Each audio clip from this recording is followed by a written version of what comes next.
اليوم طبعا للأسف قفل قفلة مش حلوة بخسارة المنتخب الأولمبي، اللي طبعا كل الإعلاميين مش مهتمين ولا مدين اهتمام ولا متابعة لأي منتخب بيلعب، وكأن المنتخب ده مش في أولوياتهم.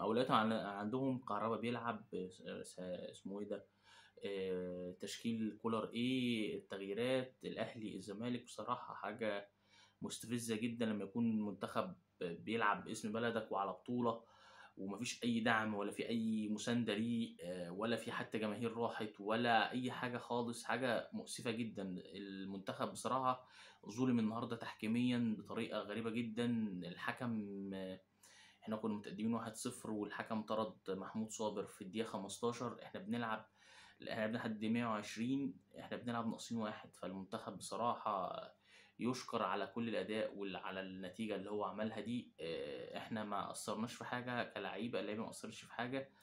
احنا منتخب المغرب كله محترفين، كل اللعيبة محترفة، اللي بيلعب في برشلونة، وفي لعيب بيلعب في البي اس في، وفي لعيب بيلعب في البرتغال، وفي يعني معظم اللعيبه في تركيا، وفي لعيبه في تركيا.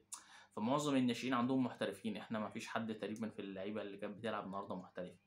فده ياخدنا لحاجه تانية كمان. يا جماعه فين اللعيبه المحترفه بتاعتنا؟ احنا امتى هنطلع لعيبه مش محترفه بقى؟ امتى هتطلع لعيبه في المنتخب الاولمبي بتلعب اساسيه في فرقتها؟ يعني انا كل اللعيبه اللي انا شفتها النهارده بتلعب اساسيه مش كتير. يعني برضو احنا لازم نشوف حلول يا جماعة. الناس اللعيبة دي، لعيبة المنتخبات الأولمبية دي المفروض تشارك مع أنديتها بصفة مستمرة. مش هقولك تحترف، لأن موضوع الاحتراف ده صعب علينا كعقليات في الوقت الحالي، إن هنطلع لعيبة وتروح وتسافر أوروبا و احنا لسه موصلناش للمراحل دي.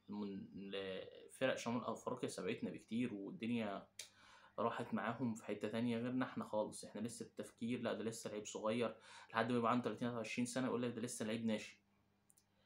سبحان الله، رمضان صبحي فضل ناشئ 10 سنين لحد ما اتفاجئنا ان هو عنده دلوقتي 26 سنة. كل شوية عنده 18 سنة ده لسه ناشئ، 18 سنة ده لسه ناشئ. سبحان الله، فجأة كده لقيته 26 سنة. فده للأسف اللي بيحصل مع المنتخبات، المنتخبات الصغيرة عامة، إن هم يفضلوا إن إحنا بنقابل إعلاميين ومسؤولين في الدولة للأسف يعني عن الرياضة، بيتجاهلوا المنتخبات الوطنية في مقابل الأهلي والزمالك و... والفرق مش عارف مين، والمصالح اللي هنا تيجي إيه، والسبوبة اللي هنا إيه، والإعلانات إيه، والرعاة إيه. فكله بصراحة للأسف يعني مستوانا مش هيأهلنا لأي حاجة في المستقبل. هنفضل في المراحل المتأخرة دي للأسف يعني.